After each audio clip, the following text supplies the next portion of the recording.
কৌতুক অভিনেতা ভানু বন্দ্যোপাধ্যায়ের ফিল্মি জীবন, যেটা বাংলা সিনেমা জগতের জীবনে উনি প্রবেশ করলেন যখন, তো বাবা যখন প্রবেশ করলো, বাবা যখন কৌতুক অভিনেতা হিসেবে সবার সামনে চলে এলো, বাবার কি কখনো মনে হয়নি যে কৌতুক অভিনেতা আমি রয়ে গেলাম, আমি কৌতুক অভিনেতার বাইরে আমি বেরোলাম না? কোনো আক্ষেপ কোনোদিন? হ্যাঁ, এটা তো আমি বহু জায়গায় বলেছি যে বাবার অসম্ভব আক্ষেপ ছিল ওরকম একটা ছাপ পড়ে যাওয়াতে, এবং সেই আক্ষেপটা ছিল বলে বাবা নিজে কিন্তু একটা বই পরিচালনা করেছিলেন, যেটাতে আমিও অভিনয় করেছিলাম, নির্ধারিত শিল্পীর অনুপস্থিতিতে বলে। বাবাকে কয়েকজন, যেমন তার মধ্যে আমার সব থেকে বেশি যার নাম মনে পড়ে তিনি হলেন তপন কাকু, মানে তপন সিনহা। উনি চিরকালই বলতেন যে ভানুবাবুকে যে কেন কৌতুক অভিনেতা বলা হয় আমি জানি না, উনি হলেন অভিনেতা, এবং সেই মনে করেই কিন্তু বাবা তপন কাকু পরিচালিত ছবিতে অন্যরকম রোল করেছেন, কৌতুক অভিনেতা করেননি। 74.5 সেই অবিস্মরণীয় উক্তি, মাসিমা মালপো খামু, এই যে সুন্দর একটা মুখ দিয়ে কথা, যেটা আমরা শুনেছি, আমরা তোমার কাছ থেকে জানবার চেষ্টা করব যে এইটা স্ক্রিপ্টের মধ্যে ছিল না, বাবা এটা নিজের মধ্যে থেকে বার করেছে। এই উক্তিটা কিন্তু বাঙালি জীবনে একটা কি বলবো, ভেতরের উক্তি হয়ে উঠেছে, কি বলবো? প্রথমত তো বাবা ভীষণ রেডিমেড ছিল, ওরকম ভীষণ বানাতে পারতেন। কিন্তু একটা কথা তোমাকে বলবো আমি, যে দেখো তুমি যদি খুব মন দিয়ে ভাবো, মাসিমা মালপোয়া খামু কথাটার মধ্যে কিন্তু কোনো হাসি নেই, আছে কি? মানে আমি যদি বলি আমি চা খাবো, কোনো হাসি তো নেই, কিন্তু হাসিটা কিসে? তার বলার ভঙ্গি, পরিবেশ ভঙ্গিতে। সুতরাং ওইটাই হলো আসল, যে একটা ছবিতে একটা সাধারণ কথা আইকনিক ডায়লগ হয়ে রয়ে গেছে, কারণ তার বিভিন্ন ভাবে বলার ভঙ্গির জন্য। সেই জন্য কন্টেন্টের থেকেও বেশি, জানোই তুমি, কমেডিতে হলো টাইমিং আর থ্রো।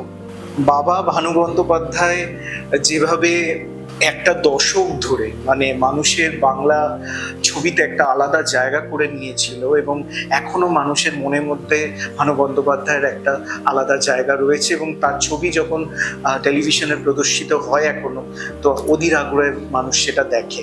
তো বাবার সাথে যারা যারা কাজ করেছিলেন সেই সময়, আমাদের মহানায়ক উত্তম কুমার, যার কথা শুনলে 8 থেকে 80 এখনো মানে কি বলবো, মন্ত্রমুগ্ধ হয়ে যায়।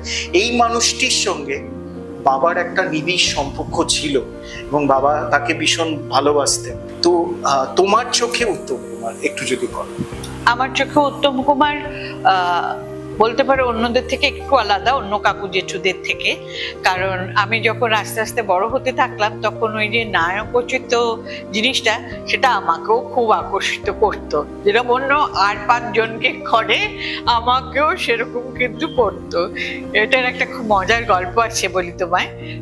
একটা প্রদর্শনী ম্যাচ হচ্ছিল, বম্বের তারকারা আর কলকাতার তারকারা।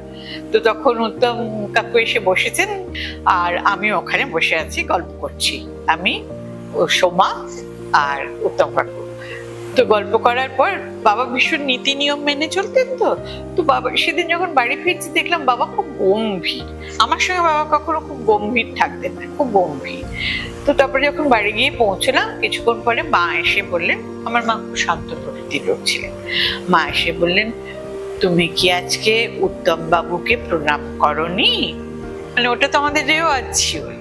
তো আমি বললাম না। তখন বললেন কেন? বললাম কারণ এত সুন্দর দেখাচ্ছিল যে আমি মন্ত্রমুগ্ধ হয়ে তাকিয়েছিলাম, ভুলে গেছিলাম যে উত্তম কাকু। তখন আমার কাছে উত্তম কুমারই ছিল, তাই জন্য। আমরা এই মুহূর্তে আছি বাসুদেবীর সঙ্গে আমরা কথা বলছি টুডে স্টোরি আনকাটে, এবং স্মৃতিচারণা করছি অভিনেতা ভানু বন্দ্যোপাধ্যায় সম্পর্কে। বাবার সম্পর্কে এমন কিছু ঘটনা যেটা তোমাকে ভীষণভাবে নাড়া দিয়ে গেছে, এবং তুমি বিভিন্ন রকম ভাবে সেই ঘটনাটাকে আজও মনে রেখেছো, যে ঘটনাটা তোমার জীবনেও একটা বিশেষ মুহূর্ত তৈরি করেছে। ঘটনা বলতে একটা ঘটনা হলো, বাবা আমাকে কোনোদিন বকতেন না, আগেই বললাম, কিন্তু একদিন মেরেছিলেন। কিন্তু মেরে বেচারা বোধহয় খুব অপ্রস্তুত হয়েছিলেন, কারণ আমি এত নাটক করেছিলাম, মানে এত কেঁদেছিলাম, যতটা না লেগেছে তার থেকে বেশি নাটক করেছিলাম। আর একটা কথা আমার বাবার কথা ভীষণ মনে দাগ থেকে আছে, এবং আমার এত বছরের বিবাহিত জীবনে সেটা খুব দাগ ফেলে। সেটা হলো, বাবা ঠিক আমার বিয়ের আগের দিন বলেছিলেন যে তোমার মার কাছে আমি কোনোদিন আমার মার সম্বন্ধে কোনো অভিযোগ শুনিনি, তো আমি আশা করব তোমারও যেন সেরকমই হয়। সত্যি এরকমই বাবা, মানে ভাবা যায় না, মন্ত্রমুগ্ধ আমরা আমরা ভানু বন্দ্যোপাধ্যায়কে পেয়েছি বাংলার মাটিতে, এবং তার যে অভিনয় প্রতিভা সেটা নিয়ে কোনো রকম কোনো প্রশ্নই আসে না। বাবা শুনেছি ভীষণ খেতে ভালোবাসতেন, তো কি কি খাবার বাবার খুব ভীষণ প্রিয় ছিল? তুমি কোনোদিন কি বাবাকে কোনো রান্না করে খাইয়েছিলে যেটা বাবার ভীষণ ভালো লেগেছিল? না, ওই ওই বিষয়ে আমার একটু রান্নার ব্যাপারে দুর্বলতা আছে, আমি ওইটা রান্নার দিকে যাই না।